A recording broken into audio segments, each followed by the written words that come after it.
speakers to the table from last. We even talked about advanced analytics or data science or whatnot.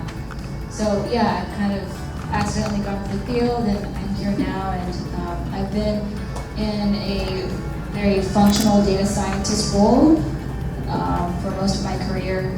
And in the past past few years, I've transitioned over to more of like a strategic, a leadership role in data science. Really kind of. Hi, I'm Sriram Acharya, Associate Professor at University of Texas Dallas, Computer Science Department.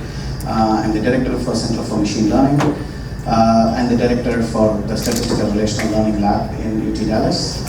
Just to give a context, if people think AI and machine learning are hot now, the answer is no. Because if you read the history of AI was hotter in 1985. At IACS, the International Joint Conference in AI. Of data services and analytics for Baylor Scott & Health. I've been with Baylor about 6+ years. So if you expect that we're working deeply in AI, ML, all of those things, we are not.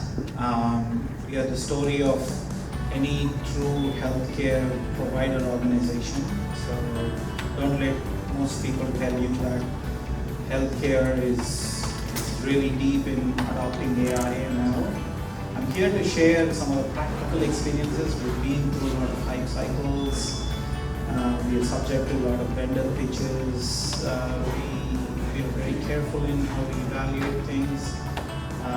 Obviously, funding is a big barrier, and adoption is another big barrier. So I'm here to share some practical experiences.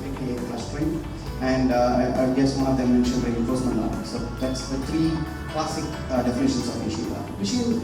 Supervised learning is where direct feedback is being provided. So it's kind of like, in some sense, teaching a 3-year-old what is right and wrong. That is correct, this is wrong, that's correct, this is wrong. So you kind of explicitly give feedback on labels, and the system has to learn from it. Okay? Unsupervised learning is kind of blindfold tying something and sending somebody into an environment and learning. Or you can think of, let's say, the Mars rover. You just put it there, you don't know what it's looking at, and you come up with some pattern. So classically, people who looked up computer science in the 90s and 80s know this term called pattern recognition. Pattern recognition, who knows? I think I'm likable, but I don't know.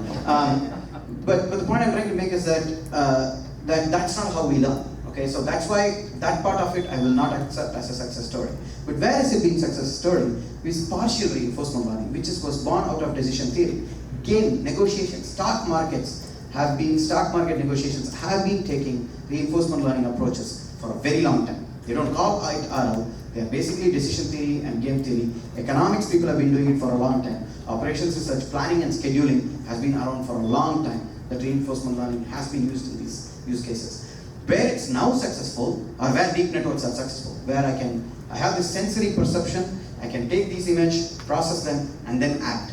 So it's much cooler. Think about it. It's much cooler if I'm showing to an investor of a robot climbing a ladder than a negotiation going successful for the general public in CNN, right? That's what is more impressive, and that's what's happening right now. But it has been successful because I know the particular person who worked at NYU, who has now moved to Goldman Sachs completely, because they are using this in their negotiations and training for a very long time. So that's, to me, a classic success story of reinforcement learning. And I don't know if I agree with the data problem, because reinforcement learning still has to explore, and when it explores, it can get bad data. And so it doesn't quite, it takes the bad data problem away from the developer and puts it on itself. Okay, and so it can fail actually even more massively than a developer. So we have to be this thing in reinforcement learning. I follow up with that. Okay, yeah, I can. Okay, one more last question. Two more questions. All right.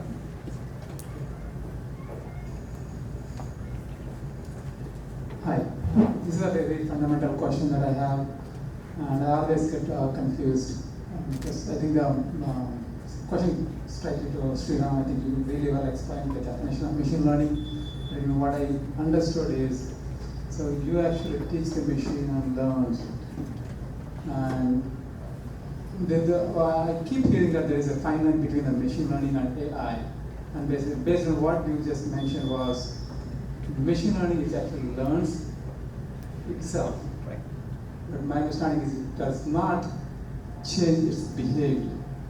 Is it the right statement? Because the changing behavior may fall under AI. So basically the difference between the machine learning and AI, and what is the fine line between this? Yeah, that's a great question. So you are mostly correct, but a machine learning can change its behavior. That basically is called domain adaptation, concept drift. There is a whole bunch of definitions for doing that. Again, if you're really bored, check Tom Mitchell's Never-Ending Language Learner. That's a classic machine learning system. It just crawls the web and builds knowledge about things. For instance, the best one is sports. So it understands baseball, football. I don't think it will ever understand cricket. Let's leave that out. But baseball, football, and the American football, not soccer, and so on. Right. So a machine learning system can learn. So it used to be that machine learning was considered as a subfield of AI till the hype. Fields. So professional networking. First is profession. We're not here based on race, religion, whatever, right? It's about professional networking. All of us here are professionals. Second thing to me is networking. So I learned a lot of new cool things. Dr. Nakarajan sparked some interest in me, and maybe looking up some books that from a while ago that I should learn about, and some new things.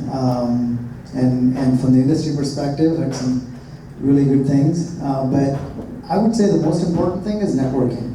And then To recognize Mimi Park.